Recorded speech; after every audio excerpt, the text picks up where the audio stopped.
Book supernatural, इसका हिंदी में अनुवाद है अलौकिक। अध्याय 57, अफ्रीका में थरथराहट 1951। अपनी सफारी वाली हैट को उतारकर सिडनी जैक्सन ने अपनी बाहों को पोंछा। आज का दिन कल से ज्यादा गर्म महसूस हो रहा था। यह सितंबर 1951 था। दक्षिण अफ्रीका में गर्मियों की शुरुआत और जैक्सन अपने खट्टे फलों की क्यारियों के बीच सिंचाई की पाइपलाइनों को सुधार रहे थे। अपनी कुदाल को छोड़कर मिट्टी में खड़े हुए जैक्सन फिर एक पेड़ से पीठ टिकाकर बैठ गए। यहाँ पहाड़ के एक तरफ से वह हाईवेल्ड हल्के जंगली घास के मैदान, जो कि पश्चिम की ओर बोत्सवाना और दक्षिण रेडियोसिया में उत्तरी ओर तक था, उसके पार तक देख सकते थे। आज दक्षिण रोडेशिया जिम्बाब्वे कहलाता है। उनके पूर्वी और उनके फार्म और हिंद महासागर के बीच दक्षिण अफ्रीका की सबसे बड़ी पर्वत श्रृंखला ट्रांसवाल ड्रेकेसबर्ग फैली हुई थी। हालांकि सिडनी जैक्सन को इस देश में रहते हुए जिंदगी गुजर गई थी, वे कभी भी इसकी जंगली सूखी सुंदरता से थके नहीं थे। लक्ष्यहीन रूप से वह तेंदुए की खाल से बने अपने टोपी के फीते को सहला रहे थे, उस सफारी को याद करते हुए जिसमें उन्होंने उस विशेष बिली प्रजाति के जीव को मारा था।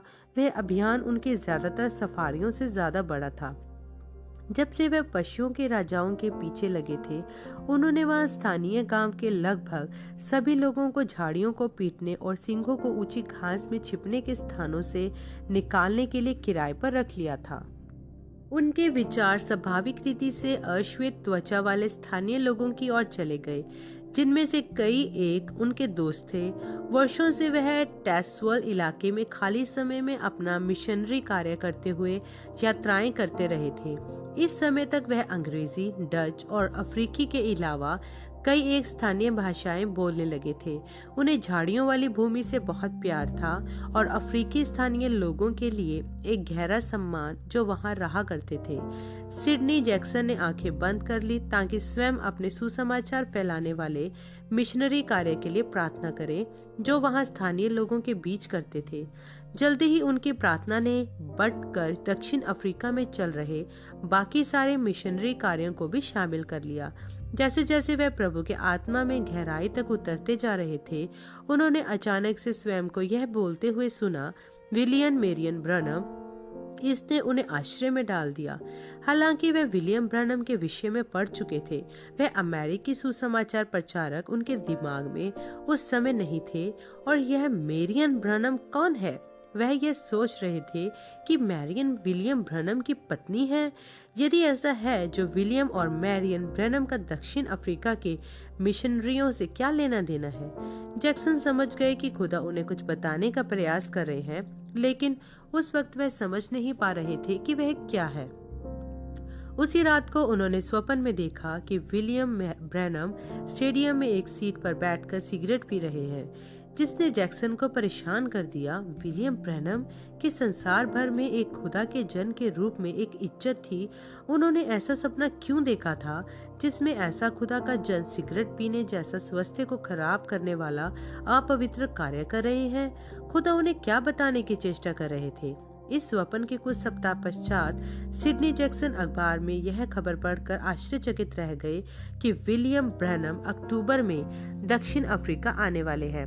नेशनल कमेटी, जो दक्षिण अफ्रीका के 3 सबसे बड़े मसीही डिनोमिनेशनों the Dutch reformed church, the English church और द अपोस्टोलिक फेथ मिशन के कलीसियाई अगुओं से बनी हुई थी, 2 महीनों की एक यात्रा को प्रायोजित कर रही थी, जो विलियम ब्रनम को 11 अफ्रीकी नगरों का भ्रमण कराने जा रही थी। यात्रा 3 अक्टूबर 1951 को जोहानिसबर्ग में चालू होनी थी। सिडनी जैक्सन को विलियम और मेरियन ब्रनम के विषय का विचित्र स्वप्न याद आ गया। जैक्सन नहीं जानते थे कि खुदा उन्हें क्या बताने का प्रयास कर रहे हैं, लेकिन वह जानते थे कि उन्हें जोहानिसबर्ग में होना होगा जब यह बहुचर्चित अमेरिकी सुसमाचार प्रचारक आता है। विलियम ब्रनम के लिए न्यूयॉर्क से रवाना होने से पहले ही समस्या उत्पन्न होने लगी। जब वे अंतर्राष्ट्रीय हवाई अड्डे पर पहुंचे, उन्हें यह पता चला कि वह और बिली पॉल अपनी निश्चित फ्लाइट में नहीं चढ़ सकते हैं क्योंकि उनके वीजा अधूरे हैं। उन दोनों को ही अनिवार्य पीले ज्वर के टीके नहीं लगे हैं। उनका बाकी सारा दल अर्न बैक्स्टर, फ्रेड बॉसवर्थ और जूलियस स्टैट्सकलेव, जो कि अमेरिकन सेना में चैप्लिन थे, जहाज में चढ़ गए और उनसे पहले दक्षिण अफ्रीका की ओर उड़ गए। बिल और बिली पॉल ने हवाई अड्डे के पास ही एक क्लिनिक पर टीके लगवाए, लेकिन उन्हें जाने से पहले 3 और दिनों तक न्यूयॉर्क में रुकना था। अंततः जब वे यात्रा पर निकले, वे उत्तरी अटलांटिक के ऊपर से एक बहुत लंबी, झटकेदार और नींद रहित हवाई यात्रा थी।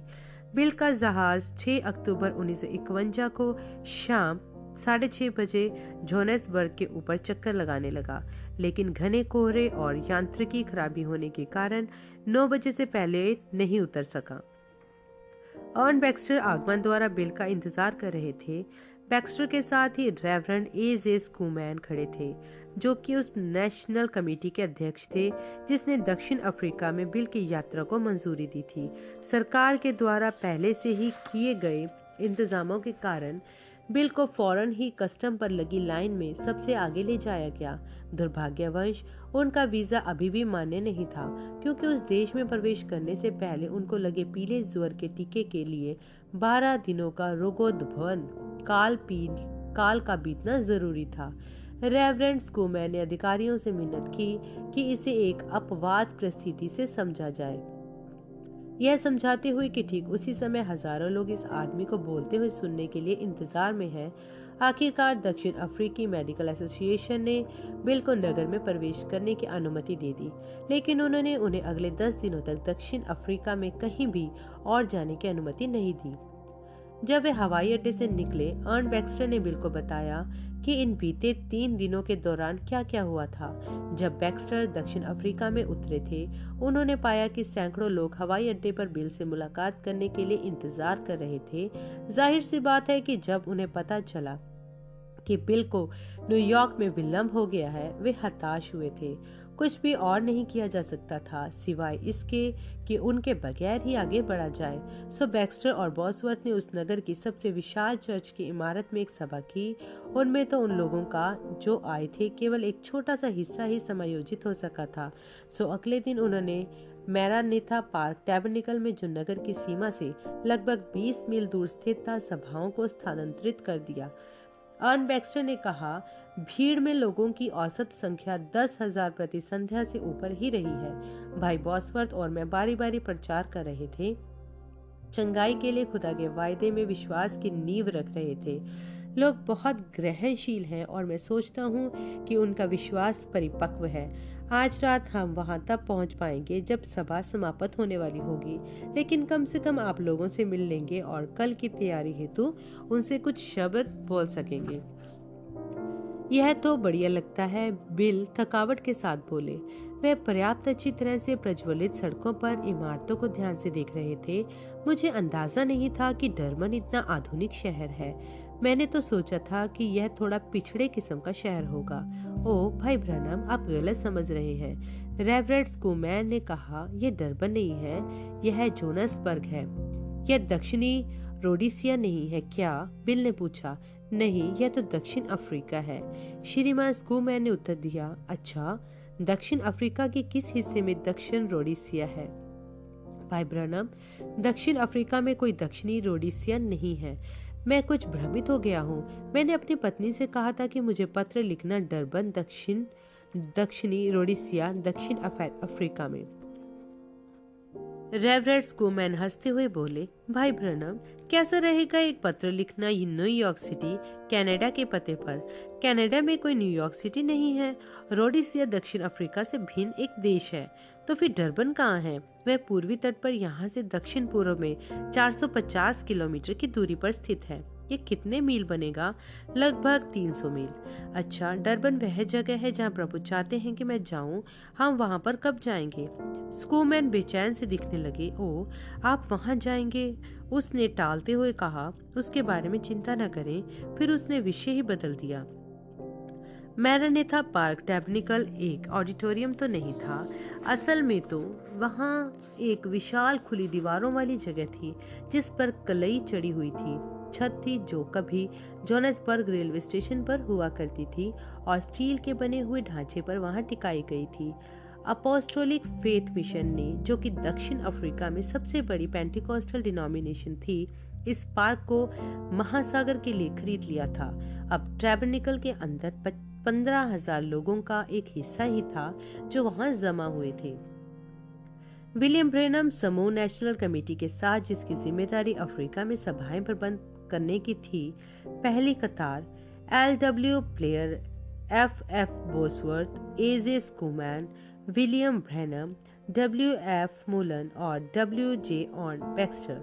पिछली कतार HC फिलिप्स, ED पेंटिगिर, D फ्रीमैन, E किंग, जो वर्मुलियन, JW जिलिगम, JH सेमन, जुलिजन, स्टेक्लेव, बिली पॉल ब्रेनम।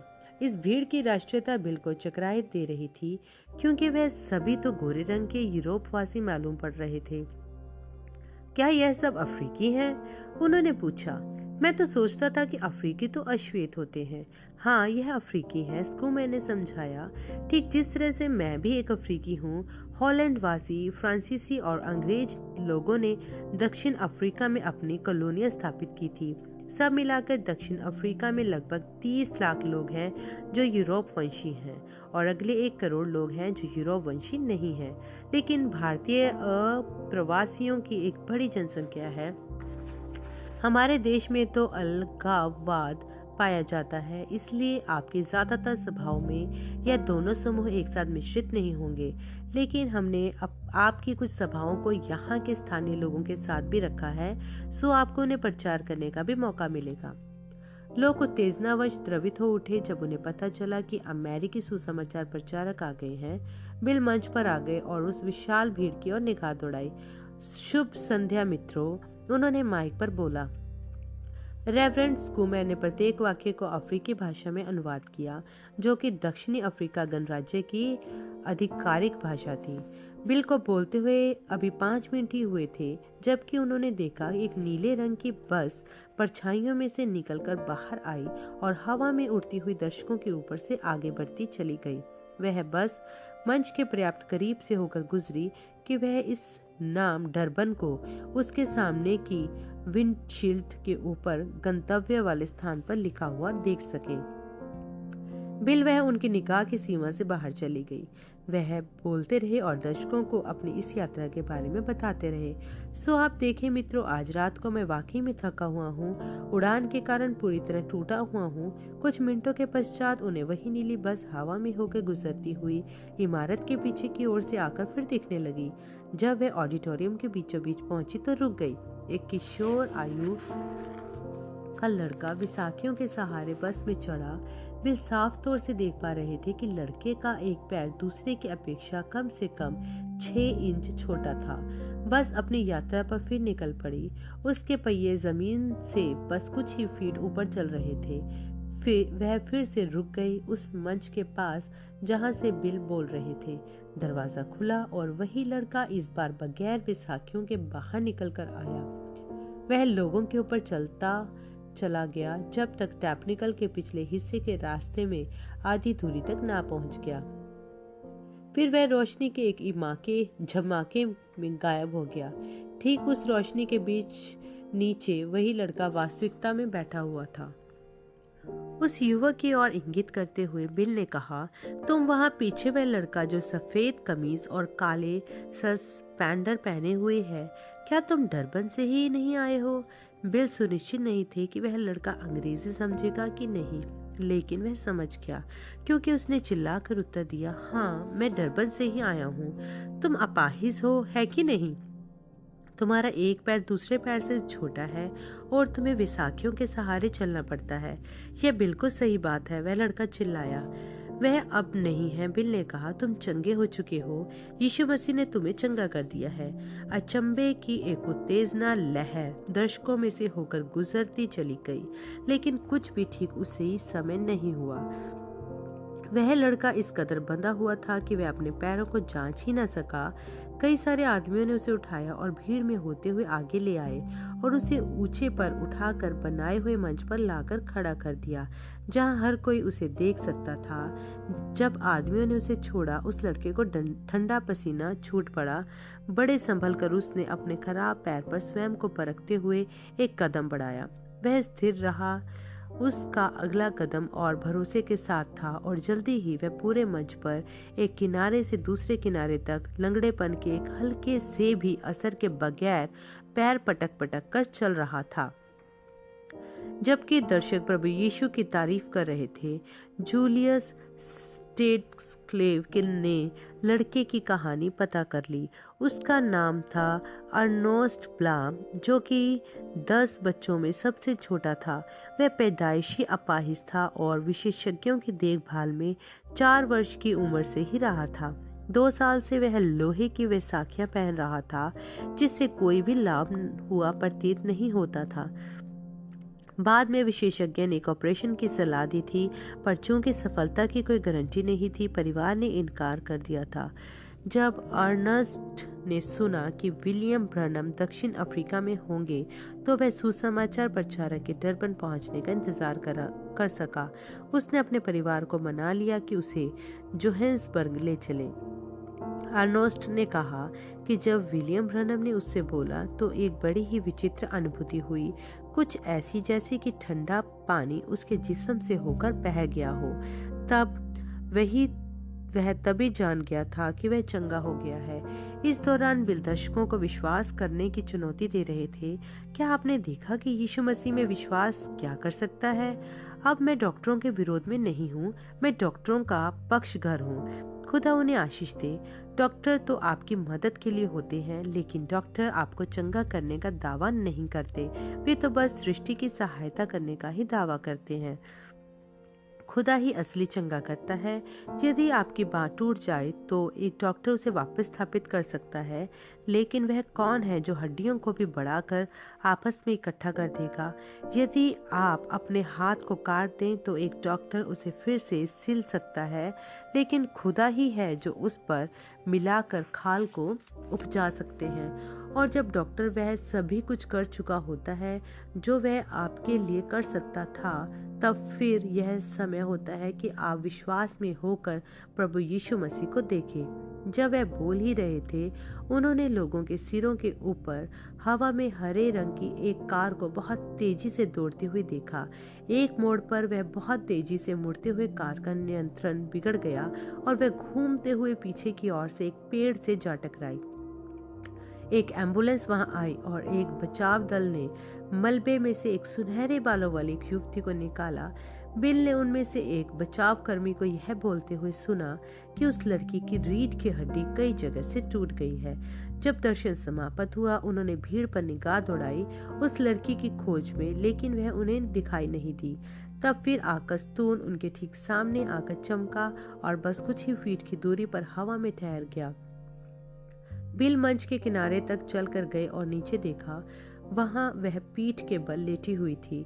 उसका पलंग मंच के इतने करीब था कि वह यदि बढ़कर आगे ना आए होते तो उसे देख ही ना सके होते। वह ऐसी लगती थी जैसे वह लगभग 14 वर्ष की थी। बिल ने उसकी ओर इंगित किया और कहा, जवान लड़की, क्या हाल ही में तुम्हारी दुर्घटना नहीं हुई थी? हाँ, उसने हांफते हुए बोला। वो तेजना उसके गालों पर भर आई थी। तुम एक हरे रंग की कार में थी जो चक्री की तरह घूम गई थी और पिछले हिस्से की ओर से एक पेड़ से जा टकराई थी और तुम्हारी पीठ 3 जगहों से टूट गई थी। फिर बिल ने उसे दर्शन में दर्शकों के ऊपर अपने हाथों को ऊपर किए हुए चलते उछलते कूदते और खुदा की तारीफ करते हुए देखा। बगैर किसी संदेह के उन्होंने कहा, यीशु मसीह के नाम में खड़ी हो जाओ, क्योंकि प्रभु यूं फरमाते हैं, तुम चंगी हो गई हो। लड़की की माँ, जो अपनी बेटी के पास ही बैठी थी, उछलकर खड़ी हो गई और विरोध करने लगी। नहीं, वह नहीं कर सकती। वह तो दुर्घटना के बाद से कभी चली ही नहीं है। यदि वह हिलेगी भी तो डॉक्टर ने कहा कि वह मर जाएगी। लेकिन यह माँ जबकि विरोध कर रही थी, उसकी बेटी पलंग से पहले ही उठ चुकी थी और फर्श पर खड़ी हो गई थी, जहाँ खुशी के मारे उसकी चीख निकल गई। इसके कारण उसकी माँ का सिर घूमा। जब उसने अपनी बेटी को अपने साथ खड़े देखा, उसकी माँ बेहोश हो गई, उसी खाट पर ढेर हो गई जिसे उसकी बेटी ने अभी खाली किया था। तुरंत ही दर्शक खुदा की तारीफ करने लगे। इस बात को भांप कर कि यह सभा को समाप्त करने का समय है, बीमारों के लिए एक सार्वजनिक प्रार्थना करके बिल ने सभी से एक दूसरे पर हाथ रखने और उसके लिए प्रार्थना करने के लिए कहा जो उनके आसपास हों। जबकि दर्शकगण बड़ी गर्मजोशी की भावना के साथ दुआ कर रहे थे, बिल ने दर्शन में देखा कि एक महिला गठिया से चंगी हो गई। जब दर्शन गुजर गया, उन्होंने उसी भीड़ में देखा और उसकी ओर इंगित किया। उसने हाथ हिलाकर जताया कि वह सत्य था। सिर घूमता हुआ सा महसूस करते हुए बिल थकावट से लगभग ढेर होने को ही थे। हल्का हल्का सा उन्हें यह एहसास हुआ कि मजबूत बाहों ने उन्हें संभाल लिया हो। उन्हें सहारा देकर मैरान नेथा पार्क टेक्निकल से बाहर लाकर एक कार में बैठा दिया गया। सभा के बाद रेवरेंड स्कूमैन, अर्न बैक्स्टर और बिल को घर लाया गया ताकि रात को अच्छी तरह से सो पाए। रास्ते में स्कूमैन बात कर रहे थे कि इन आश्चर्यकर्मों को देखना कितना अद्भुत है और इन सभाओं को लेकर वह कितना उत्तेजित है। बिल कतई झांसे में नहीं आए। वह उस आदमी के अंदर की संदेहात्मकता को उतनी ही स्पष्टता के साथ देख पा रहे थे जितना कि वह घास के मैदान में हाथी के पैरों के निशान को देख रहे हों। वह संदेहात्मकता न तो उन्हें चकित कर सकी और न ही हतोत्साहित कर सकी। वह तो अक्सर ही शिक्षित मसीहों के बीच इसी तरह के रवैये को झेलने के आदी थे, जो यह सोचा करते थे कि कहीं उनका परख वाला वरदान कहीं किसी किस्म की चाल का विकसित रूप तो नहीं है। शायद मानसिक दुरानुभूति या फिर भीड़ का मनोविज्ञान जैसे ही सुझाव की ताकत का प्रयोग करके दर्शकों के मन को नियंत्रित करना। अक्सर वह संशयवादी लोगों से मतलब नहीं रखा करते थे, लेकिन यह आदमी उस कमेटी का अध्यक्ष था जो दक्षिण अफ्रीका में बिल की सभाओं का नियंत्रण कर रही थी। यदि रेवरेंड स्कूमैन शंकाशील रहे तो फिर इससे समस्याएं उत्पन्न हो सकती थी। हालांकि 4 पेंटिकोस्टल डिनोमिनेशन थी जो विलियम ब्रैनम की अफ्रीका की सभाओं को प्रायोजित कर रही थी। The apostolic faith mission, the assembly of God, the pentecostal holiness और the full gospel church of God. कई सारी और डिनोमिनेशनें भी थीं जो विभिन्न अनुपातों में योगदान दे रही थी। एक अपवाद था द डच फॉर्मड चर्च, जो दिव्य चंगाई में विश्वास नहीं करते थे, लेकिन वहां पर कम से कम एक प्राचीन तो था डच रिफॉर्मड चर्च में, जिसने अपनी संगियों की आलोचना को झेलने की हिम्मत की और जोहान्सबर्ग में हुई उस पहली रात की सभा में दर्शकों के बीच बैठा हुआ था। पूरी सभा के दौरान वह आलोचना भरी दृष्टि से उस अमेरिकी सुसमाचार प्रचारक का अध्ययन करता रहा था।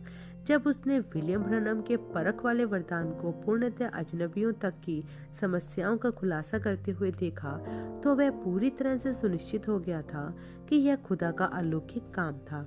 वापस घर लौटते समय अपनी उत्तेजना को साझा करने के लिए वह अपने एक मित्र के घर रुका, जो कि डच रिफॉर्मर चर्च का प्रचारक था। प्रचारक ने उसे इतना भोलापन दर्शाने के लिए फटकार लगाई और कहा, ब्रैनम शैतान के द्वारा प्रेरित है। वह सिवाय एक आधुनिक परिष्कृत भावी कहने वाले से अधिक कुछ भी नहीं है। उसने अलग ही रहना। वह प्राचीन अपने मित्र के घर से बड़ा दुखी होकर निकला। अब अपने प्रचारक मित्र के दरवाजे से ज्यादा दूर नहीं पहुंचा होगा। वह एक आड़ू के पेड़ के तले घुटनों पर झुक गया और प्रार्थना करने लगा, खुदा, मैं विश्वास करता हूँ कि जो मैंने आज की रात देखा है वह असली है, और मैं यह भी विश्वास करता हूँ कि जो कुछ भाई ब्रैनम हमें बता रहे हैं वह सत्य है, क्योंकि सिवाय आपके कोई भी और उन आश्चर्य कर्मों को नहीं कर सकता है। मैं इसका विश्वास करता हूँ, लेकिन मेरे दोस्त नहीं करते हैं। यह कितना जरूरी है कि वह भी इसे देखें। अचानक उसे महसूस हुआ कि एक हाथ ने उसके कंधे को ऐसी पकड़ से थाम लिया जो उसे ऐसी जलाती हुई जैसे गर्म लोहा। वह उछलकर अपने पैरों पर खड़ा होने ही के साथ यह देखने के लिए पीछे पलटा कि किसने उसे छुआ है। वहां पर कोई भी नहीं था, कम से कम वैसा तो कोई भी नहीं जैसे कि उसने दिखने की अपेक्षा की थी। हवा में लगभग 1 फुट लंबा ज्योति स्तंभ सीधा खड़ा था। उसके देखते देखते वह फैलकर बड़ा हो गया और फिर 2 में विभाजित हो गया, और उन दोनों आधे हिस्सों के बीच से श्वेत वस्त्र धारण किए हुए एक विशाल काय पुरुष निकला, जिसके काले कंधों तक लटके हुए बाल थे। उस प्राचीन की सांस रुकी रही जब तक कि वह पुरुष ना बोला।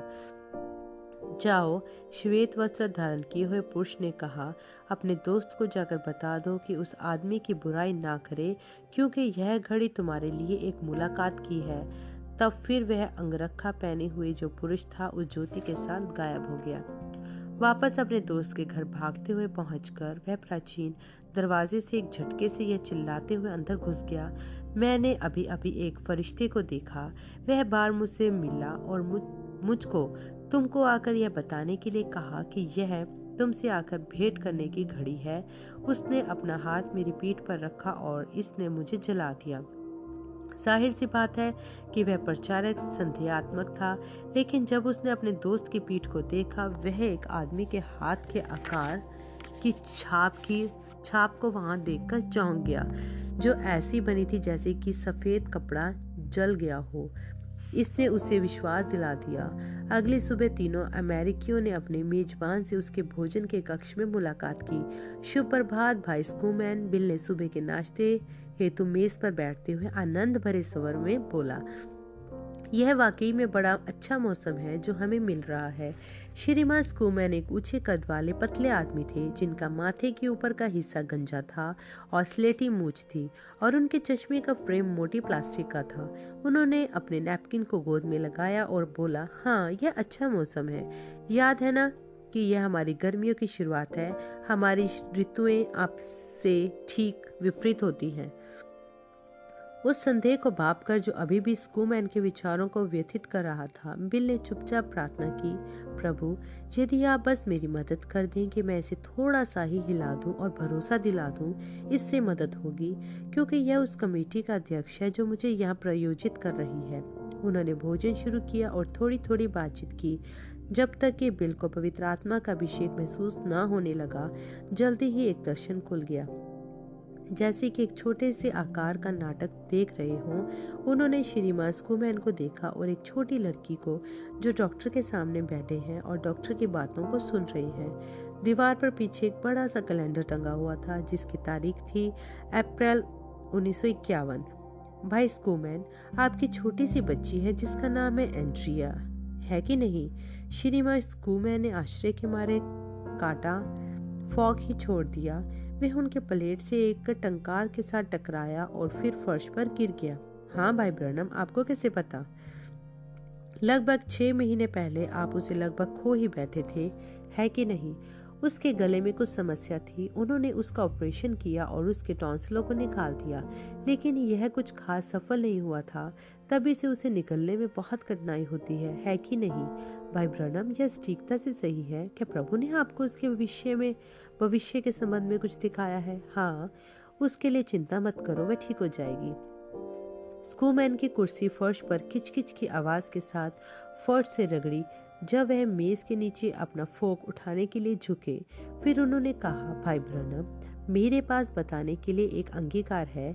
ठीक अभी इस समय तक मैं आपके विषय में कुछ स्थिरप्रद था, लेकिन अब मैं जानता हूँ कि जो मैंने सुना है वह सच है। जब सुबह का अखबार आया, स्कूमैन डच रिफॉर्मर चर्च के उस प्राचीन की कहानी पढ़कर चकित हो गए थे, जिसने यह दावा किया था कि एक फरिश्ते ने उनकी पिछली रात को उसकी पीठ पर हाथ रखा था। अखबार ने तो उन सफेद कमीज की तस्वीर को भी छापा था, जिस पर कंधे के पीछे एक मनुष्य के हाथ के आकार का कपड़े के जलने से बनी छाप मौजूद थी। भाई ब्रनम, आपको इसे पढ़ना चाहिए। मैं पहले से ही उसके बारे में जानता हूँ भाई स्कूमैन। प्रभु ने मुझे उस पूरे प्रकरण को एक दर्शन के रूप में दिखा दिया है। यदि आप उस कमीज को यहाँ ले आए तो आप पाएंगे कि मेरा बायां हाथ उस जले के दाग पर सिद्ध रूप से सही बैठेगा। रेवरेंस को मैंने अखबार वालों से संपर्क किया और जल्दी ही एक संवाददाता उस कमीज को उनके घर पर ले आया। उस कमीज के पिछले हिस्से में हाथ के आकार का जलने का दाग साफ रीति से देखा जा सकता था। बिल ने स्वयं अपना हाथ उस निशान पर रख दिया, अपनी उंगलियों को इस प्रकार व्यवस्थित किया कि निशान की बाहरी रेखा के साथ एक सार हो जाए। ठीक जैसा कि उन्होंने दावा किया था, उनका हाथ उस निशान के साथ सटीकता से मिल गया।